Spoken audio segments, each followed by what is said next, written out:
السلام عليكم ورحمة الله وبركاته. أعزائي متابعين قناة الرياضيات، مع أيمن عبد الله موجه الرياضيات في كل مكان. أهلا بكم مع اختبار القدرات والمحاسبة، ومسألة هامة جدا بتفيد كتير جدا من طلابنا. ما عدد الطيور من كل نوع؟ أراد رجل شراء 20 طيرا ومعه 20 دينار.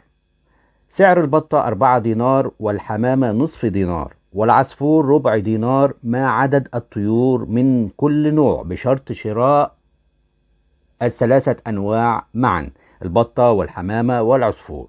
طبعا يمكنك تثبيت الفيديو ومحاولة إيجاد الحل بنفسك.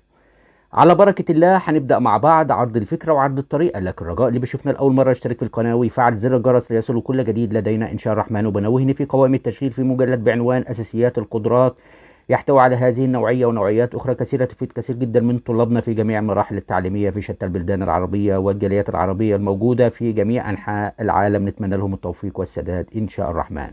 إيه الفكرة وإيه الطريقة؟ هنبتدي مع بعض هنا. نكتب عدد. طبعا أنت عندك هنا العدد، عدد البط، وفي عندك للحمام، وفي عندنا العصافير. لابد من شراء الثلاثة أنواع. طيب عشان ما ضيعلكش وقتك، انت عندك هنا البطة سعرها 4 دينار، تمام؟ هو ما معهوش الا كام؟ معاه 20 دينار فقط. فما ينفعش الفرد بتاع خمس بطات، لان 5 في 4 ب20، يبقى بالتالي مش هيستطيع ان هو يشتري الصنفين التانيين. ولو جربنا الأربعة، أنا جربتها ما طلعش معايا الناتج مظبوط، يبقى بالتالي في نوع برضو هيسقط مننا، مش هنقدر إن إحنا نشتريه. فعشان ما ضيعش وقتك في الافتراضات دي كلها، هدخل معاك في وجرب بنفسك الافتراضات دي. لكن أنا هدخل معاك في على طول في الحل مباشرة، إن عدد البط اللي هيشتريه هيكون 3. عدد البط اللي هيشتريه 3. وعندي هنا الحمام إكس ما نعرفوش لسه، وهنا العصافير واي. تمام. طيب عدد البط اللي هو هنا كان البطة بكام؟ ب4 دينار. سعر البطة ب4 دينار، يبقى بالتالي 3 في 4 ب12 دينار. يبقى هنا الثمن هنا هيكون، عشان نبقى عارفين مع بعض، 3 في 4 ب12، يبقى 12 دينار. يبقى بالتالي هو كان معاه 20 دينار، يبقى بالتالي تبقى معه كام عشان عملية الشراء؟ يبقى الباقي معه، يبقى هنا هيبقى الباقي معه. هو كان معاه كام؟ بيساوي كان معاه ال20 دينار اللي هم موجودين معاه، ناقص ال12 اللي هم سعر البط، يبقى بتساوي 8 دينار. يبقى بتساوي، عشان تبقى انت عارف، معاه 8 دينار. يعني دول ال8 دينار يتحولوا لقروش، يبقى 800 قرش، عشان تبقى انت عارف دي دينار وهنا قرش. طيب هنبتدي نفرض معادلة. هنقول الاكس زائد الواي. هنا هنقول بقى هنا اكس، هنعمل معادلة معانا اكس اللي هي ترمز للحمام، يبقى عدد الحمام زائد عدد العصافير بيساوي كام؟ المفروض هو اشترى من البط 3. طب كان معاه، هو المفروض هيشتري كام في المسألة؟ جايب لك قال لك 20. هنا عندك 20 طير، فبالتالي ال20 ناقص ال3 بتساوي كام؟ بتساوي 17. يبقى اذا هنا ب17 طائر.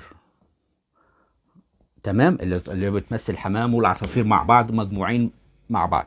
طيب انت عندك اكس اللي هي بتمثل الحمام، كان سعر الحمامة كام؟ سعر الحمام هنا نصف دينار. نصف دينار يعني ايه النصف؟ يعني 50 قرش، يبقى 50، يبقى هنا 50 اكس. تمام. زائد الواي كان كام؟ كان ربع. كان الواي ربع دينار، يعني 25 واي بتساوي كام؟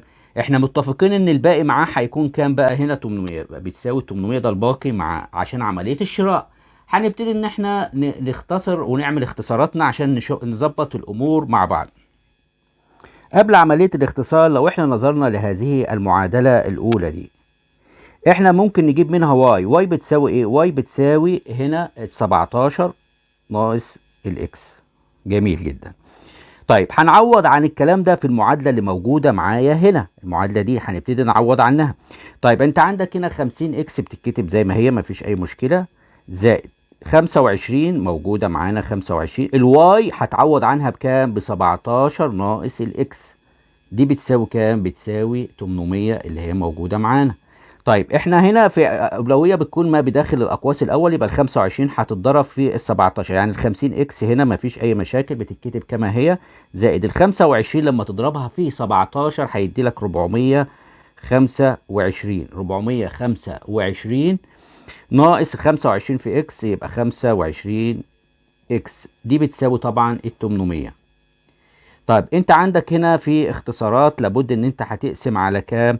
الاول في البدايه ان انت لازم تجمع اللي هنا في الاكسات، هنا في 50 اكس وفي هنا سالب 25 اكس، يعني هنا مع بعض هتخلصهم سوا على طول، هيبقى 25 ايه اكس زائد ال 425 بتساوي كام؟ بتساوي ال 800. فاهم الخطوه اللي فاتت دي؟ هنا الاكس دي مع الاكس دي، هنا دي ناقص من، يبقى ده الناتج 25 اكس. هنا برضو بنطرح ال 425 من الطرفين، 425 وهنا ناقص ال 425، هيتبقى هنا ال 25 اكس، دي طبعا بالسلامة مع بعض اختصارات موجب وسالب راحوا سوا. دي بتساوي كام؟ لما نطرح 800 ناقص 425 هيدينا 375. ومنها طبعا بنقسم هنا برضو على ال 25 وهنا على ال 25، يبقى بالتالي هطلع ان اكس هنا بتساوي كام؟ الاكس بتساوي 375 على ال 25، يبقى فيها ال 15. يبقى قدرت اعرف ان الاكس اللي هي بتمثل ده عدد ايه؟ عدد الحمام. يبقى انا قدرت اعرف عدد الحمام 15 طائر او 15 ايه حمامة. طيب انا محتاج ان انا اطلع للمعادله الاولى اللي كانت معايا. المعادله الاولى دي المعادله رقم 1 اللي هي إيه؟ اللي هي كانت بتقول ايه؟ اللي هي بتقول اكس زائد واي يساوي 17. دي المعادله دي كانت هنا نكتبها اكس زائد واي بتساوي كام؟ بتساوي 17. المعادله الاولى هعوض عن الاكس ب 15 زائد الواي هنا بتساوي 17، يبقى بالتالي ان الواي بتساوي كام؟ 17 ناقص 15 بيساوي 2. ومين دي الواي؟ الواي ده عدد مين؟ عدد العصافير، عدد العصافير. يبقى انا قدرت اعرف ان عدد العصافير ده هتساوي كام؟ 2. يبقى من هنا هنرجع تاني للفرض اللي متواجد معانا. احنا جبنا الحمام كان كام عدده؟ كان هنا 15. جميل، 15. والعصافير طلع لي كام؟ 2. طب تعالى من فضلك اجمعهم لي. 3 زائد 15 18. 18 زائد الاتنين يساوي 20 ايه؟ 20 طائر اللي هو كان قايل عليهم، وبالتالي انا قدرت احصل على عدد الطيور من كل نوع. هنا يبقى هنا الطيور من كل نوع، البط هيكون 3 هنا، وهنا الحمام هتكون 15، وهنا عند العصفور هيكون 2. لما نيجي نجمعهم مع بعض هنا هيطلع لي في الاخير بتساوي ايه؟ بتساوي 20 طائر. اتمنى ان انتم تكونوا استفدتم من حلقة النهاردة. رجاء مشاركة الفيديو لتعم الفائدة على الجميع. الدال على الخير كفاعل. شكرا لكم والسلام عليكم ورحمة الله وبركاته.